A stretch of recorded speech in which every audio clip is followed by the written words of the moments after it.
Será que para eu comer saudável eu preciso gastar mais? Eu preciso comprar diet, light, orgânicos, integrais? Eu vou ter que dispor de mais dinheiro para seguir uma alimentação saudável? Para seguir a alimentação que a Nutri me recomendou? Como que funciona isso, né? Eu sou a Cássia Fontes, nutricionista. Se você ainda não é inscrito nesse canal, já se inscreve e ative o sininho para receber todas as notificações. E hoje eu vou tirar essas dúvidas. Então, quando a gente vai no mercado, a gente encontra sim vários valores, né? Primeiro que tem diferença de mercado para mercado. Então, isso aí já é a primeira coisa que você precisa ficar atento. Qual é o mercado que você vai ter que ir para pagar menos? Faz uma pesquisa aí na sua cidade, no seu bairro, para você determinar qual é o mercado que você vai. Outra coisa é que pode ser que tenha uma diferença e uma jogada de marketing com alguns produtos. Vou começar aqui pelo arroz. Eu tenho aqui o arroz integral e o arroz branco. O arroz integral é plantado, é colhido, ele depois passa por um processo de tirar a casquinha do arroz, ele tem uma casquinha, né, em volta dele, tira lá essa casquinha, depois embala e vai para a prateleira do mercado para ser comercializado. Já o arroz branco, ele é plantado, ele é colhido, é tirada essa casquinha e depois passa por outros processos para que ele fique branco. Porque, ó, essa é a cor do arroz. O arroz, ele é marronzinho e ele fica branco. Por quê? Porque ele passa por outros processos para que ele fique assim, polido. Isto, né, na lógica, custaria mais, né? Tem um valor maior, tem pessoas envolvidas nesse processo, tem maquinário, tem química. Então, na lógica, esse arroz aqui branco deveria custar mais.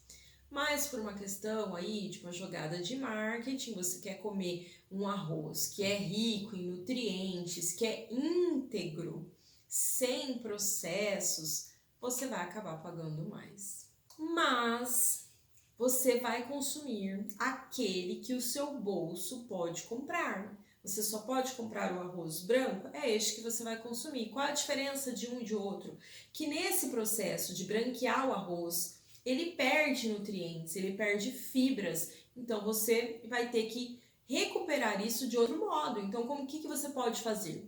Você vai preparar a sua refeição, almoço, jantar, abusando da salada, vai colocar mais salada, né? Abuse das cores. Vamos combinar? Mais de 3 cores ou mais de 3 alimentos na sua salada. Você pode pôr um alface, um tomate, uma cenoura. Pronto, ficou colorido, você já vai repor fibras que o arroz não vai te oferecer, o arroz branco, e você também vai ter mais nutrientes, já que no processo de branquear o arroz foi perdido. Outra questão que pode encarecer o alimento é uma questão de seleção.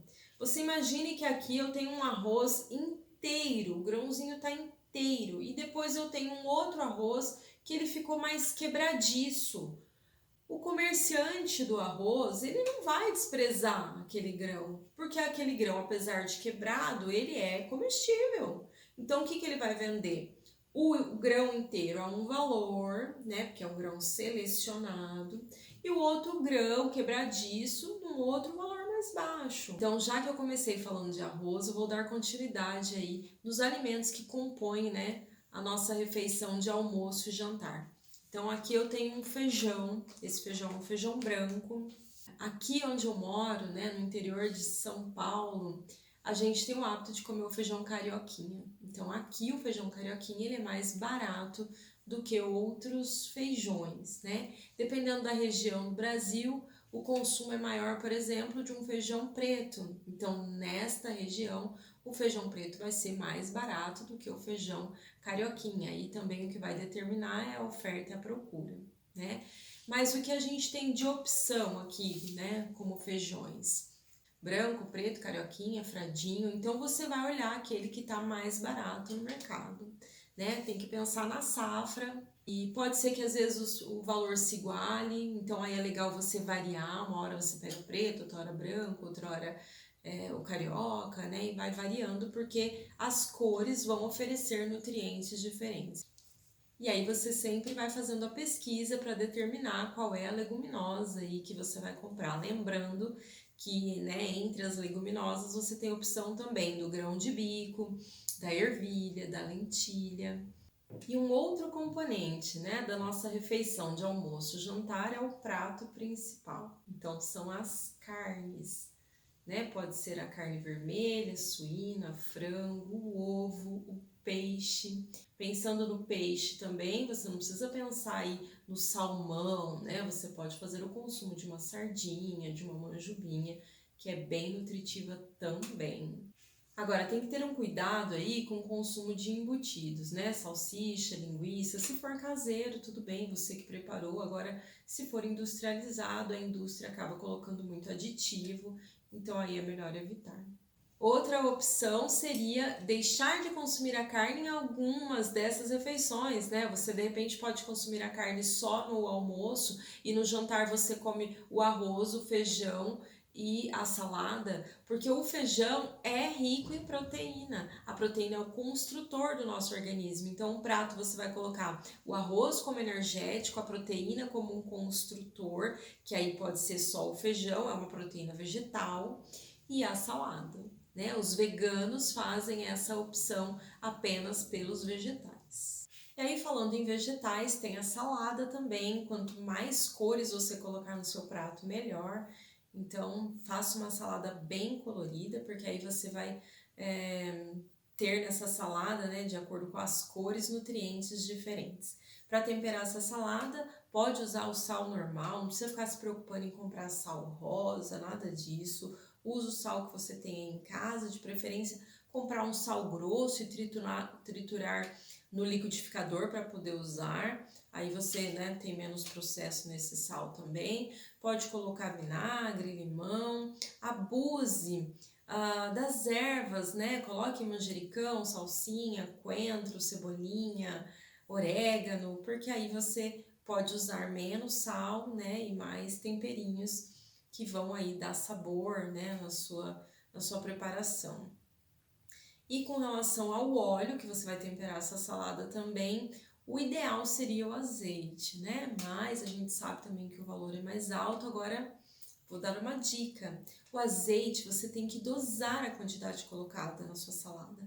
Pega uma colher de sopa, uma colher de sobremesa, coloca ali só o azeite naquela colher e despeja, né, na sua salada. Se você fizer isso, você já vai controlar o consumo desse azeite, então ele vai durar mais tempo, porque algumas pessoas acham que por conta do azeite ser um alimento de ótima qualidade, nossa, acha que tem que pôr um monte. Não, não é isso.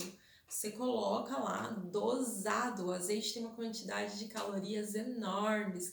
Se você aumentar o consumo por conta da qualidade, sem considerar a caloria dele, você vai acabar engordando. Então, tome cuidado. A gente pensa na qualidade da alimentação e também na quantidade. O azeite ele é importante porque o processo dele é diferente, né? Tem a plantação lá da azeitona, é colhida essa azeitona, depois ela é prensada a frio e já sai o óleo lá, que é o azeite. Quando a gente pensa no óleo aí refinado, né, de soja, milho, girassol, esses aí eles vão ser submetidos a altas temperaturas para extrair o óleo, então isso já modifica a estrutura e já altera o produto, então ele passa a ser um produto processado, refinado, e aí ele já não faz tão bem para a saúde assim. Mas o consumo é de acordo com o seu bolso, né? É o seu bolso que vai determinar aí o que você vai consumir para pôr na sua salada e também para preparação, né? Muitas pessoas usam a banha. Eu lembro quando criança minha avó usava banha porque ela tinha sítio, ela matava o porquinho, já usava aquela banha, né? Mas se o consumo for moderado também não tem problema. E no mercado você tem várias opções dos vegetais também, né? Já higienizados, congelados, já picados.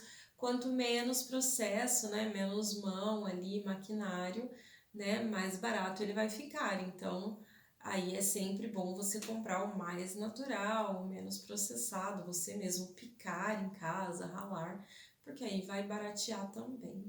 Agora, pensando, né, no café da manhã e nos lanches, então, como fonte de energia, né, de carboidrato, tem a opção do pão, né, pode ser um pão francês, se é esse que você pode consumir. Quando a gente pensa no industrializado, a gente tem que tomar cuidado também, né, mesmo que ele for um pão de forma integral, porque ele acaba tendo conservante ali, ele fica mais tempo na prateleira, né, a gente sabe que quando a gente faz caseiro, né, ele ficar uma semana em casa, ele vai ficar duro, ele pode embolorar, né? E na prateleira do mercado ele fica por mais tempo, então ele tem uma quantidade de aditivo ali, né? Ainda que pequena, mas tem. Então precisa avaliar, né? Mas você tem várias outras opções. Você tem, ó, pipoca, você tem a aveia. A aveia não é dos produtos mais caros, né? E aí vai muito da quantidade que a gente vai colocar, né? Igual a história do azeite. A chia, que também, assim como a aveia, né? Um preço aí equivalente. A chia é uma colherzinha de chia, você consegue colocar em um copo de leite e fazer um mingauzinho. Então, a quantidade a ser usada é pouco, então, né? Acho que vale a pena. Lógico, depende muito de cada pessoa e de como é o bolso de cada um. Você pode também consumir uma espiga de milho, aí a gente vai ter que ter um cuidado com os transgênicos, né? Tem uma amiga muito querida, a Rita, que mora lá em Salvador, que esses dias ela me falou do cuscuz que ela come, né? E eu fiquei interessada em comer o cuscuz, mas não, a gente não consegue encontrar produtos à base do milho sem o T do transgênico. É um T maiúsculo que vem dentro de um triângulo amarelo, que fica nas embalagens, então olhem os rótulos. Aquele lá é um indicativo de que aquele alimento é transgênico, ele é geneticamente modificado. E eu não consigo encontrar, né, produtos, farinha de milho amarelinha, né, produtos assim, flocos de milho que não tenham T. Então fiquem atentos também. E aqui, né, pensando em lanches, em café da manhã, cuidado com as barrinhas de cereais também. Às vezes é mais vantajoso você comer um pouquinho de aveia, né, e fazer ali o seu próprio cerealzinho, uma mistura de grãos, do que você comprar uma barrinha de cereal também, assim comparado como o pão, com grande quantidade de aditivos, conservantes. Então, fiquem atentos aí aos rótulos. Como fonte de proteína, aí pensando nesses lanches no café da manhã, você tem a opção do leite, né? O leite e seus derivados, você tem iogurte, queijos, ricotas, aí você vai ver valor, o que cabe no seu bolso. Você mesmo pode fazer o seu iogurte, então você compra um leite aí integral e aí você vai deixar ele morno, coloca no fogão, deixa ele morninho. Se você não tiver um termômetro, você usa o dedo mesmo com o termômetro, coloca lá, veja se tá morno, desliga o fogo e aí você pega um copinho só de iogurte natural, coloque ali naquele leite, mistura bem e aí guarda lá, deixa até o outro dia fora da geladeira, num lugar que ele fique quietinho lá, e no outro dia você vai ter iogurte para você tomar, né? Então tem opções também. Aí para aqueles que já são intolerantes à lactose, aí já tem que pensar na fonte vegetal, né? Tem algumas sementes que são fontes aí de cálcio, a sementinha de abóbora, o gergelim, a sementinha de girassol, que são, né, opções mais baratas, e aí teriam as castanhas também, que aí já seria um valor mais caro. Então, o substituto dessas castanhas seriam aí essas outras sementes que eu já citei, abóbora, de girassol, gergelim, vão aí repor o cálcio, fora que aí teria que comer também vegetais de cor verde bem escura, que tem uma boa quantidade de cálcio também, né? Mas aí tem ferro também, então você tem que ver o que você vai priorizar. Se você comer os vegetais de cor verde bem escura com vitamina C, você prioriza a absorção do ferro. Se você comer sem a vitamina C, então de repente você vai priorizar a absorção do cálcio, né? Porque são os dois nutrientes dentro do mesmo alimento e eles fazem competição para ver quem vai ser absorvido ou não. Ainda falando das castanhas, né? Eu sei que o valor delas são mais caros, mas a gente tem que ficar atento também com a quantidade, porque a gente não precisa de uma grande quantidade de castanhas. De repente aí 2, 3 castanhas já é o suficiente para o dia. Principalmente a castanha do Pará, ela tem bastante selênio e a quantidade que a gente precisa em 2, 3 castanhas já vai ser o suficiente. E outra opção pode ser o amendoim também. Agora, um outro alimento também que vai compor aí o seu café da manhã e super fácil, prático para você consumir como lanche são as frutas. Você tem uma variedade enorme, a Mãe Natureza é muito generosa com a gente. Então, compre o mais natural possível, com menos processos. Faça uma lista de compras para você ir no mercado e consumir só aquilo que está na lista.